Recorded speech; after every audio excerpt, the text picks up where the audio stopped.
welcome back to another video. In today's Sunday night watch list, we will be going over the entire market and a couple of things to look out for this week. Starting with SPY, we have seen a pretty aggressive sell-off in the last 2 to 3 weeks, even 4.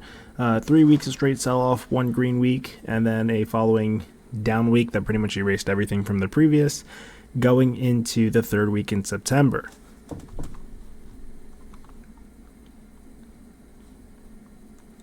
So to start, we do have a couple economic events coming this week. Nothing crazy Monday or Tuesday, but Wednesday we do have some existing home sales. Most importantly, the FOMC or Fed economic projections for the year, FOMC statement, interest rate decision, whether they're going to hike or do another interest rate hike from 0.75 BPS to possibly, which was talked about, 100 or more, and then a press conference right after that. Thursday, we're going to receive initial jobless claims, and then on Friday we got Powell. So with that being said, it's going to be a pretty interesting week. Definitely a lot of volatility in the market, definitely a lot of chop. So it should be an interesting week, and we'll see what opportunities present to us. Now, going back to the SPY, we can actually see that in the market right now, we have retraced a little bit closer to the most relative lows of the year, being 362, 362.17.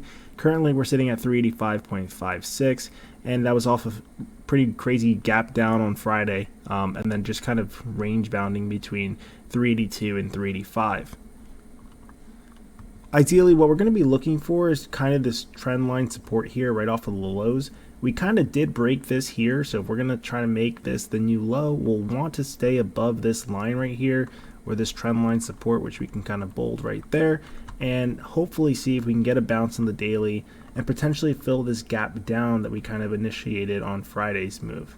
We're going to want to see some strength, some buying volume as you saw on Friday coming in, replacing the previous day's sell-off. And then kind of pushing through 390s back into 395 to hopefully reclaim that support level. Overall, as you can see, we have been facing a macro downtrend. Whoops, not what we're looking for. Have been looking for a downtrend, or we've been kind of trading in this overall downtrend. And while we kind of get these nice little pops to the upside, as you can see here, these down moves are very sharp, and they're coming with a lot of speed or velocity. So it has been a quick turning point, and it's been a little bit choppy to kind of play out. But ultimately, you see that we have a trend line resistance here that we kind of peaked from previously and then shot right off of. So we're going to be looking to see if this trend line support holds and then potentially bounce right back into the next high over time, right? So now that FOMC meeting that we're going to be coming up on, I believe, which is on Wednesday, can really dictate if the market will potentially go lower, break this 377 or 380 range or lower, or end up bouncing back into this 395, 405 range, right? If we do move up, we'll obviously see around 415, 417, 420s, and then depending on how the sentiment and momentum changes, who knows? Anything in this market has been the theme is anything can really go. Overall, the theme here is that we're going to want to see the EMAs kind of play out here. We're going to want to see if price action can get on Monday by futures open above this 390, which would be above the 50-day EMA, then retesting the 200 for a potential move higher, similar to this exact pattern here, before either making another leg down or potentially just rejecting off of the 50 EMA, moving to a lower time frame or a lower price action, right, pushing us below 377.75. Going into some individual tickers, we could see Tesla here has been holding some pretty solid strength throughout this entire downtrend, holding above the 50 and 200-day EMA, potentially looking for a breakout above 303 or 305. On Friday and Thursday, we actually did see a move close to the 310 range. Just didn't make it quite there yet, and you can actually see that a little bit better on the 1 hour, right? We did sit and hit that 309. A lot of people were looking for the 310 range, ended up fading it. And then Friday was kind of a down move and a retest of that 305 level. So Tesla will definitely be on watch this week to see if we do break this kind of key resistance area, right? We do see that we tend to get to 311, 312 area before sharply reducing or pulling back. So if we can't get above this 304, 305 area, I would be looking towards a short to 285 and lower. If we can get above, we're looking at 312, 315 and above, and you can kind of see that better on the daily, that there is a good amount of range here on Tesla above this area, right? You pretty much have this entire move right here that could play out, right? So depending on how that goes, we really don't see resistance until about 325, above 315. Another big name that really held up on Friday was Amazon. Amazon did have a gap down of about 2% or more.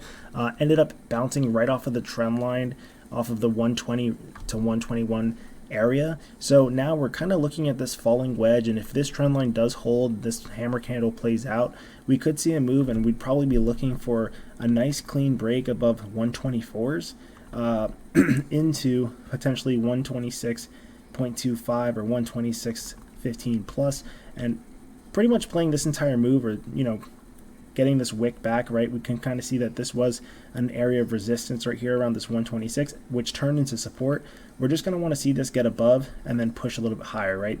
If we do that, we're going to be looking at 130s into potentially maybe a long-term swing into the earnings season. Earnings is going to be around 10/27/22, so we could see a push into or a run up into the 135, 140 range to reclaim before seeing what the earnings provides.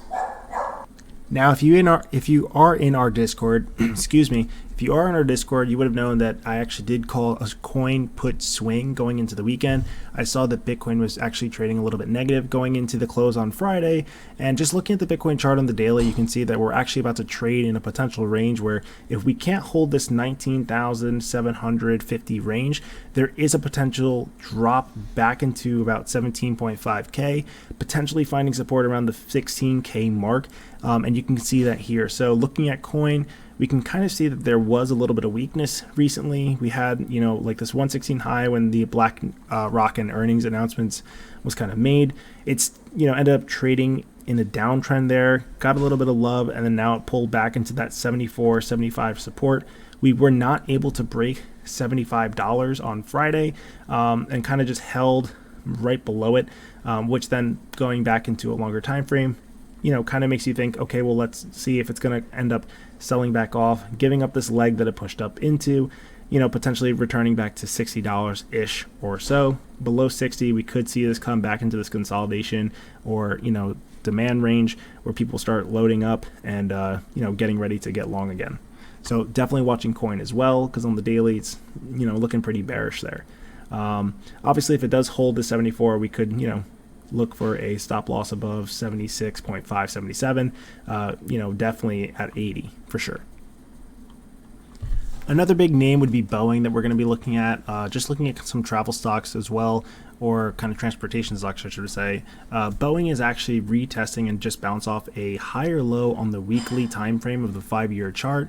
You can see there's this kind of trend line support intraday, or not intraday, but intra-week, I should say, in the macro trend. And then you also have this like trend line resistance up here, but ultimately it's been holding and kind of chopping and just riding this 5-year week high-low trend here. So as you can see, it faded right off. I'm going to be looking for a short under 140s into probably 130 into the 120 range for Boeing going into earnings. This is kind of looking pretty bearish as it is, and I don't really think that the transportation or airline sector is going to be doing all too well, as the COVID concerns and travel has kind of been still reduced, and they have a lot of money to make up for. So here's Boeing on the daily. I will be looking for this kind of hammer candle to flip. If we can get above 145, that would definitely be a signal to kind of hold off on the put side. Wait to see if we reclaim this 147.69 level, which I'll mark right there. If we could reclaim this, then we could definitely see a move back into the 150s into 160 for Boeing. Otherwise, we could see a potential sell-off going into the earnings, as it is showing some weakness a few months ahead of time. Another stock to be looking to a little bit on the downside here is probably going to be Uber.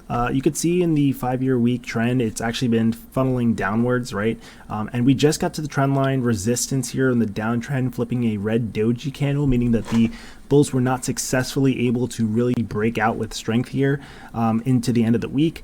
So I will definitely be looking at this potential flag that you see intra here, kind of failed to break out above the trend line, and so therefore getting into this daily chart of Uber, right, we're going to be looking at kind of this failed or, potential breakout that gapped down, and then I guess it got some strength here. So I'll be looking for kind of a resistance at 32, might look for a little bit of a break above that. If it can't break into 32.86, I'll definitely look for the rejection back into the trend line support, which will definitely be around 31.5 into that $31 range. And below that, we could definitely see this forming a potential double top, right, right here. So you could see this forming this exact pattern right kind of there, just laying it out a little quickly back into this $28 range, and then potentially gapping down below into this kind of range of 25, almost maybe potentially reverting back to 24 before the actual earnings. And last but not least, we're going to be looking at Rivian this week. Rivian is chilling at a $40 resistance. We had extreme volume on Friday, about 70 to 72 mil on the day. Not the biggest push on Rivian after gapping down. We did see it kind of end -1% on the day. When we get closer into the week, looking at this on the 4-hour, we could see that in pre-market it did break to 41 the day prior, then sold off and kind of held this 20-day EMA. I'll definitely be looking for this to kind of hold the $39 range. If we can hold this $39.25 or kind of open up above that, I'll definitely be looking to play this back to the $41 range. And then if we actually zoom out, you'll see a little bit more, right? You see that there's a lot of room up on this stock.